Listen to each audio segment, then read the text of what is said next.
jedhu siin jechuu jira. Kanaafuu Quraana kitaabni amanuti itti amanu kan Rabbiin subhaanahu wa ta'ala buuse san. Ati kaama macaamni isin bira jiru kun kan Rabbiin buuse, Allah hin buuse inni kun. Isaan kootitti deebii talaa gaaffiin koo kan kooti sana osoo hin taane kan bira jiru jechuudha. Meetiin. Okay, tamam. Kanaafuu amma rakkoon qabu jenne isa kana ayyee tole ka kiristaanaati miti yaa jamaa. Kun ka kiristaanaati. Muhammad alayhi salaam kan dubbatu jiran. Dhaggeeffadhu ka. Rabbiin subhaanahu wa ta'ala kan buuse waa'ee Tooraatiin keessatti wantoonni muraasni ka macaafa keessan keessa jiru jira. Ka jara warra Yahudota bira jiru jechuudha. Nabi Muhammad alayhi salatu wassalam murtiileen sunniin akka Quraana keessatti Rabbiin dubbatee jira suuraa 5 irratti Tooraatiin keessatti waan akkana barreessine waan akkana jira wanni akkana jira jedhee dubbate. Siigaltee Tooraatiin keessatti Rabbiin subhaanahu wa ta'ala ni jira wantoota jiru macaafa keessa wanni Tooraatiin keessa jiru suni kaas dhufeetiin macaafa keessan keessa barreeffamee ni jira. Kan itti amannaa garii waan Tooraatiin keessa jiru macaafa keessan keessa jiru ani amanna.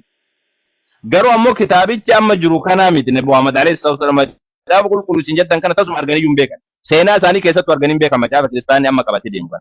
Tooraat kan jedhamu kaja Yahudonni barreessan san keessa wanni Rabbiin buuse Tooraat dhugaadhaa akka jiru ni beekan. Garuu ammoo Tooraat jedhamee wagguu yaamamu ka amma isin harkaa qabdan kuni Tooraat wagguu jedhamu wagguu nuti seera macaafa seeraa uumama jennu waan isin jettan jala deemneeti. Nabi Muhammad ammoo ka jechuu jiran ka Rabbiin buuse san hin jechuu jiran. Ka Rabbii biraa subhaanahu wa ta'ala buuse san hin jechuu jiran. Ka Qur'aan mirkaneessu san hin jechuu jiran. Ka Qur'aana wal qolu san hin jechuu jiran. Si galtee? Akkas. Naangalle. Maaltu naangalle beektaa? Inni nabiyyitti fidame sun Tooraa moo Tooraa miti? Tooraa moo Tooraa miti? Nabi Muhammad alayhi salatu wasallam kan fidame barre Tooraat amma kun fakkeenyaaf macaafa seeraa sitti fideettan seera uumama dabar seera uumama siin jedha. Muhammaditti fidame sun. Lakki isuma mammakamaadha isuma akkuma kan kee kana fakkeenyaaf Yahudonni kan qabantu jira. Yahudonni isaan wal dhaban mataa isaanii warra Saamiriyootaatu jira. Warra Saamiriyootaatu jira. Dhaggeeffadhu. Mee ragaa naa kenni mammakamaadha Muhammad dura kitaabni ture sun mammakamaadha kan jedhu meesti ragaa si mirkaneessu ragaa naa kenni. Nabi Muhammad alayhi salatu wassalam mal irradu wanimi Umar ibn Khattab maaf dubbisa jedhaniin Qur'aani Rabbi dha waswazir. Maalif jennaan muharrafa akka Bukhari keessa jiru. Yeroo takka dhaggeeffadhu mee tana sii deebisa. Isa kana sii deebisa na dhaggeeffadhu. Asitti hadiisni nummaan kun ka dubbatu jiru game waa yeroo takka.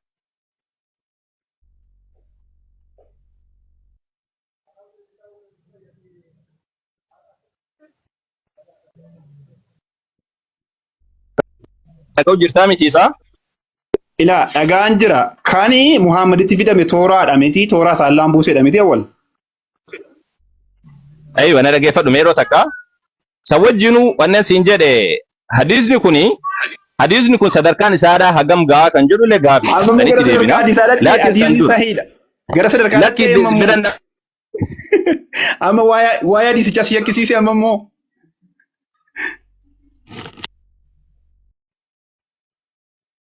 Awwal kan itti fidame Tooraadha jettee erga walii galte Tooraan yeroo sana Muhammaditti fidame sun Tooraa isa Rabbiin buuseedhaan nuun jette. Inni Rabbiin buuse sun meeti amma eessa jira? Isa kan keessanii kana miti nuun jettee. Ayyee tole. Na dhaggeeffadhu siin jedha bar.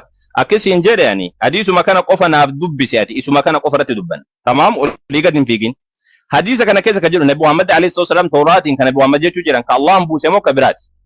Gabaabsi. Isa Allahan buuseedhaa jedha. Isa si buusettii jedha mitiire? Okay, tamam. Nabi Muhammad alayhi salatu wasallam ka dubbatu jiran ka Rabbiin buusetti jechuu jiraniimi. Siifi isa si buusetti gabas. Akkasin jedhu. Allah siifi isa si buusetti illee nama jedhaniimi Nabi Muhammad alayhi salatu wasallam. Edha sitti yookiis Tooraatti isa si buuse yookiis isa Tooraa buusetti nana manaa jedhe. Okay, tamam. Allahitu buuse jechuu jiraniimi. Akkanuma kanaan. Eeyyee. Okay, tamam. Kanaafuu amma Tooraat akka Rabbiin buusetti amma itti amantaa jechuudha. Itti amantaati isa kana. Okay, inni Rabbiin buuse sun meerree jedheen si gaafataa jira baran. Isa san itti deebita meerreen ka biraati. Amma si bira jira inni sun. Gabaa karaa gabaabaa. Gaaffii koo hin maqsiin ka gaaffiin koo erga silaa kanan si gaafachuuti. Si bira jira gabaab. Inni buuse sun. Olii gadi hin fiigin. Nu bira jira jettee dubbachuu turte. Si bira jira.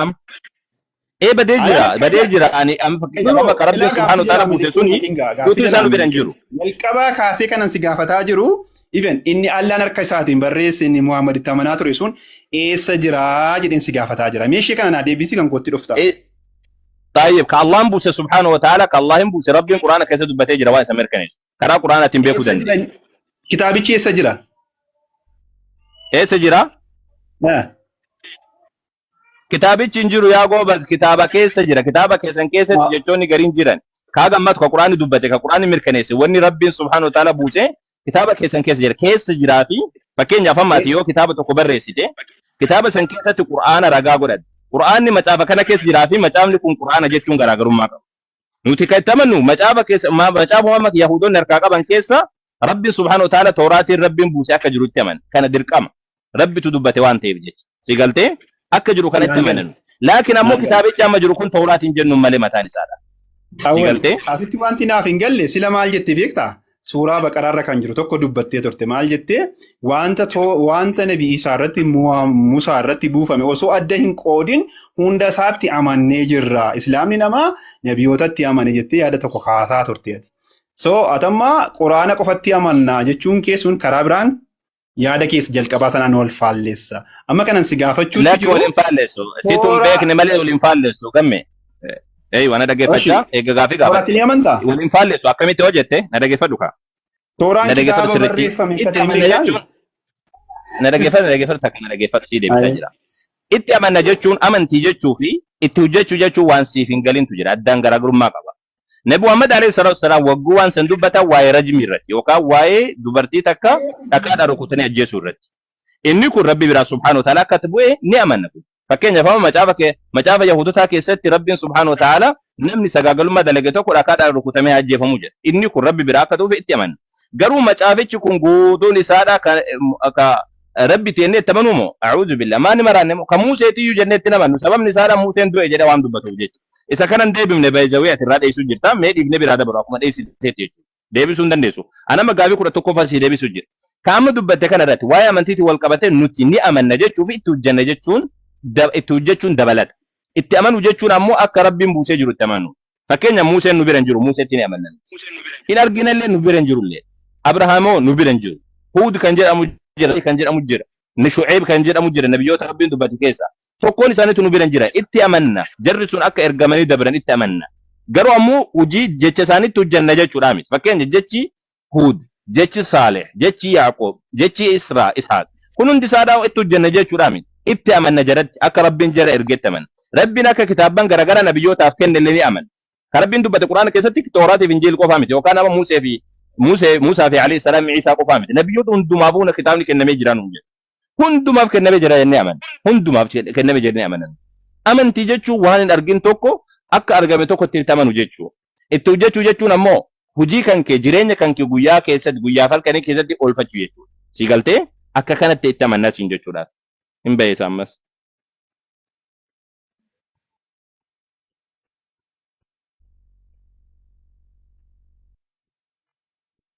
Ijoosa gaafii takkan deebisu ani gaafii meeqa faadha yaa jamaa ana lakkaa hojjetani gaafii 11 moo meeqa faara jirram 20 deebisaa fi biiznillah usunni takkan deebisu maaliif jennaan nuti caallee argamuu qabna isin galtee islaamummaan beeka gaachana islaamummaan waan ragaa qabu quubsitee ofirraa beeka alhamdulillah jettee amantii gadi ciiftee ittiin bulu isa ammoo duratti wagguu gaafadhu mee kiristaana jechuun maal jechuudha nama maalitti amanu jenna waan tokko deebisuu hin dandeenye daqiiqaa 10 naa kenni daqiiqaa 5 naa kenni jedha كريستيان جت يجرو كان يبسودا الحمد لله رب العالمين يا جماعة والله فارونك ربي كينيات وسوني قافي تكن ديبسين قافي قدرة كان قافة تميسا عند الدبيجرة قافي سقافة داجري جت كان جت شون قفتي قهر اسمي قلت ايه والله كسي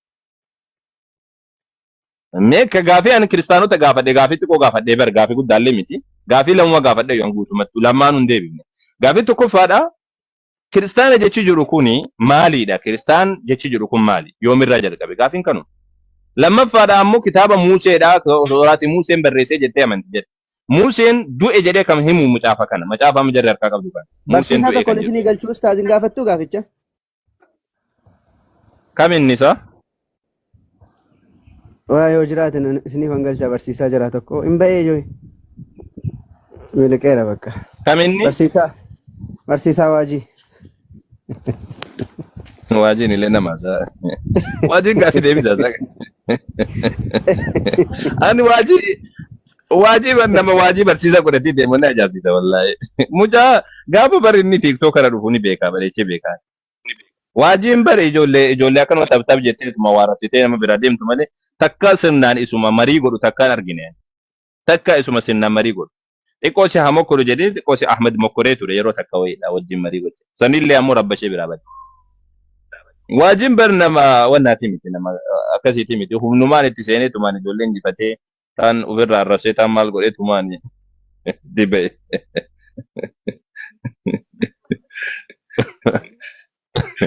Waajjirri sun dhufe amma inni haasa'etti qaata kun arraba seene akkuma kana kun xiqqoo si obsuu jalqabe malee. Qaata arraba seene sila kana dubbatee akkana dubbatee hin danda'amu jira.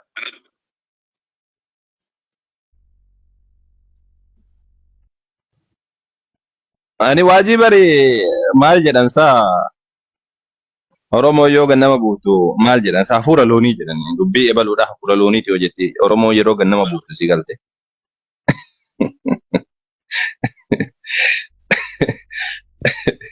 Hafuura loonii beektanii isaa jiru. Hafuura loonii. Hafuura isa ustaaz hafuurri karaa lamaan ba'a isa kam isa fuulduraa moo isa duubaati? Kanuma duubaatiin baanan. Kanuma duubaa baana. Hafuura loonii jechuun hin ajaa'u hin urgaa'u jechuudha. Ana bira akkasii.